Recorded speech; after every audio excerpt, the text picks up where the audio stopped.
The Lotus Emira. You just want to know what it's like to drive, don't you?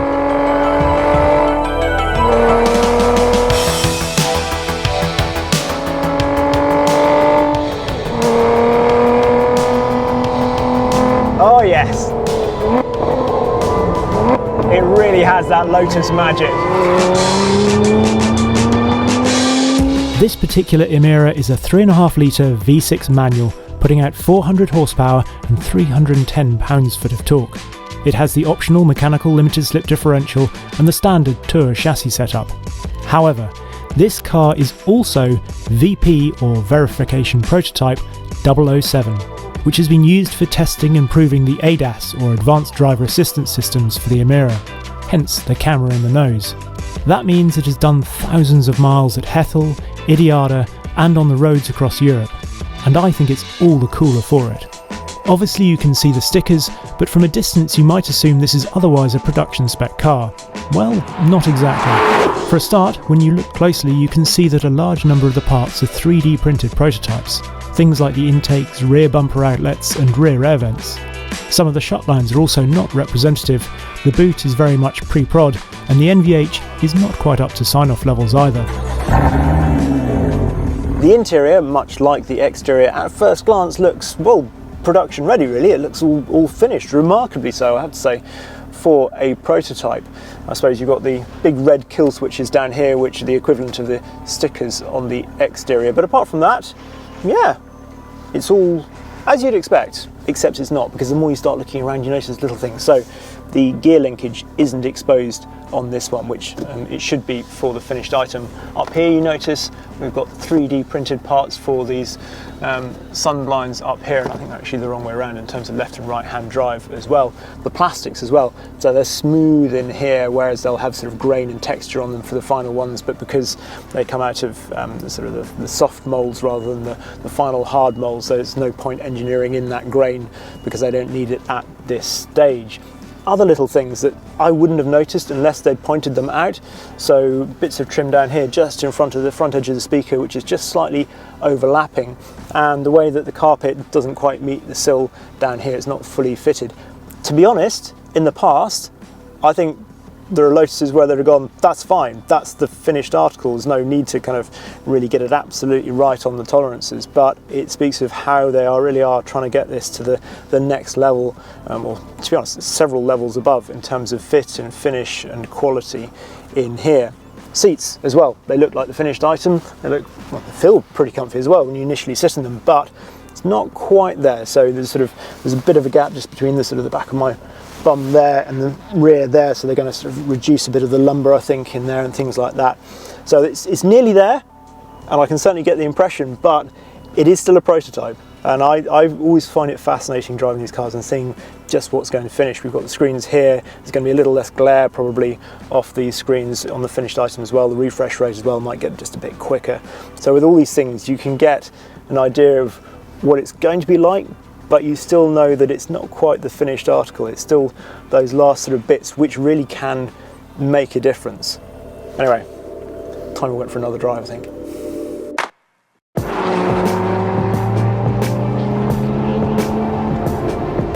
So the first things to the things you can definitely glean with this being a prototype are things like, well, just the view out, I suppose, for a start, which is fantastic. I love being able to see those front arches up there, and then there's something about just the way this door curves down here and gives you a really nice view out, sort of almost underneath the door mirror there, which feels really, I don't know, it gives you a much sort of airier feeling in this cabin than you might expect.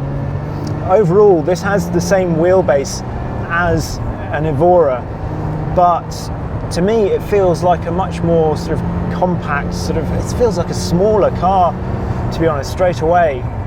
Perhaps the elements that are closest to production spec on this particular Emira are the drivetrain. Which is no surprise, because obviously we're used to the supercharged V6 from previous Lotuses like the Exige and the Evora, and it feels very familiar. I love being able to look in the rear view mirror and see the little linkage just going backwards and forwards.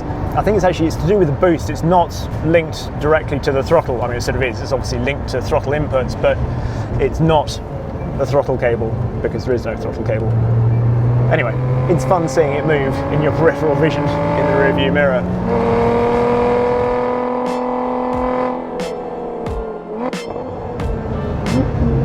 The gear shift, you need to be a bit precise with it. Try not to rush it too much, and then it's really enjoyable to use. Of course, if you don't want 3 pedals, or they're not an option for you, then there will be both an auto version of the V6 or the new Mercedes-sourced turbocharged inline-4 with a DCT available. They're saying that the dampers on this, they're not the final iteration, neither is the steering in fact, in terms of the valving, but given that it's most of the way there, there's a lovely fluidity to it. As soon as you get into it, there's that sort of characteristic it breathing. You can tell it's going to breathe with the road because it rolls on the way into corners, but it remains precise. It's not wallowy. There's just a nice bit of roll, a nice bit of pitch under braking, which lets you know where the car is, and it just feels engaging because of that. The fact that the Emira has hydraulically power-assisted steering rather than an EPAS setup also helps with that sense of engagement, and will likely feel the benefits even more on the road. All the controls feel really well placed. Gear shifts placed nice and high, really nicely placed next to the steering wheel. Pedals feel perfect in terms of their spacing as well. And there's a calmness to the steering. I suspect they might make the steering a little lighter, so they've said they're going to actually make the gear shift just a little lighter. So at the moment it's something like, I think it's 30 Newton meters per degree across the gate, and they're going to lighten that off to 28 Newton meters per degree across the gate, just to make it a little easier, because this is obviously the touring spec. They want this to be a more livable Lotus sports car than before. Now we've got 3 modes in here, and I've been in Tour to start with, but if we press this little button down here, or this little toggle switch I suppose, we can go down to Sport, and then in fact we can use the touchscreen as well. And Sport, well, enlivens the powertrain and the exhaust, but keeps the ESC dialed up. We'll come back to that in a second. And then if we go to Track, so that dials everything up to maximum, but takes the ESC right the way back. Now, it doesn't do that in this car because this is a prototype, so actually Bosch won't allow Lotus to turn everything off at the moment in this car, because they haven't signed that off yet. Seems a bit weird, doesn't it? Bosch won't let you turn everything off, but there we go, that's the way it is. So you can slide it a bit, but it then does want to nip back in, so you kind of have to battle that. However, the TC and the vehicle dynamics control, the ESC stuff, is unbelievable on this. If we put it back in Sport for a minute, I'll show you what I mean. It's there are times when you're thinking, I know it must be cutting in because of what I've asked the car to do there, but you just don't feel it. The sort of, that really judgery sort of intervention that you're used to perhaps with a lot of ESC systems, it's just not there. It's extraordinary. These tyres feel really nice and progressive as well. These new Goodyear Eagle F1 Super Sports. There's a lovely, again, fluidity which matches that slightly relaxed suspension. Just the way they move across the surface feels really nice. You can obviously upgrade them when you get to the sports chassis, but I like these. Right, let's go back to Track. Gives us a bit more noise. They're going to tune the noise a bit more as well in this. I think we're going to get a bit more bass in the final cars. There's a lot of grip in this car. I mean, it slides really smoothly, but even staying within the limits, you're travelling really quickly. Bang it in here. Feel it there, so it's not going to be turned all the way off in this car, but it gives me an idea. We've got the limited slip diff in this car, and it certainly feels, well, very happy to be pushed. Really, again, nicely compact. It's all there. It's not doing anything scary or surprising. So there's a bit of just push at the front. Then as you get on the power, easily neutralised It really is quick, this. Brakes feel fantastic too. I know they say they're going to change those a little bit, but to me, it doesn't feel like there's an awful lot of work to do there at all.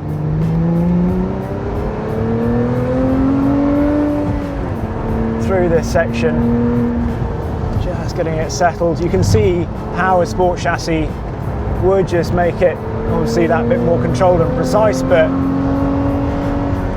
the touring chassis is still fantastic on track. Things I'm not quite so sure about at the moment.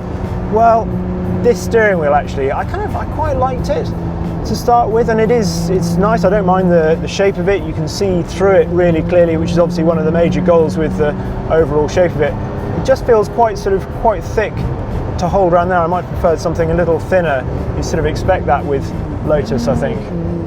I did ask Gavin Kershaw about this, and the reason given was actually because they expect most cars to be spec'd with paddles, and the shape is designed with those more in mind. You can actually see the gaps for paddles on this prototype steering wheel.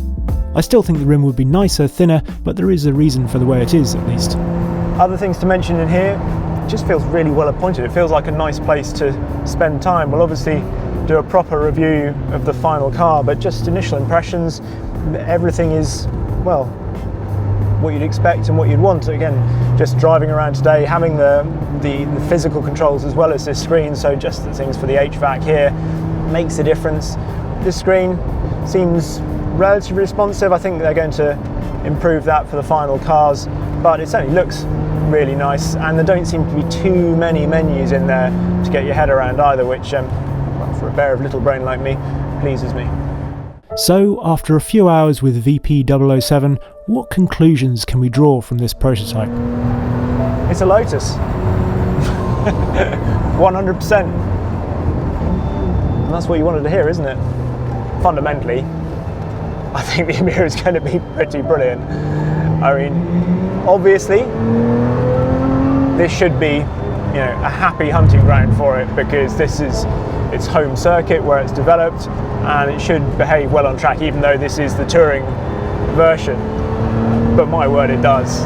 I mean, if there are any doubts about it being a proper Lotus, you can forget them now. What's more, I think the best is yet to come, because I think that it's as a road car out on the bumpy, cambered tarmac of the real world that this is really going to shine. Until next time, Emira, shouldn't be long.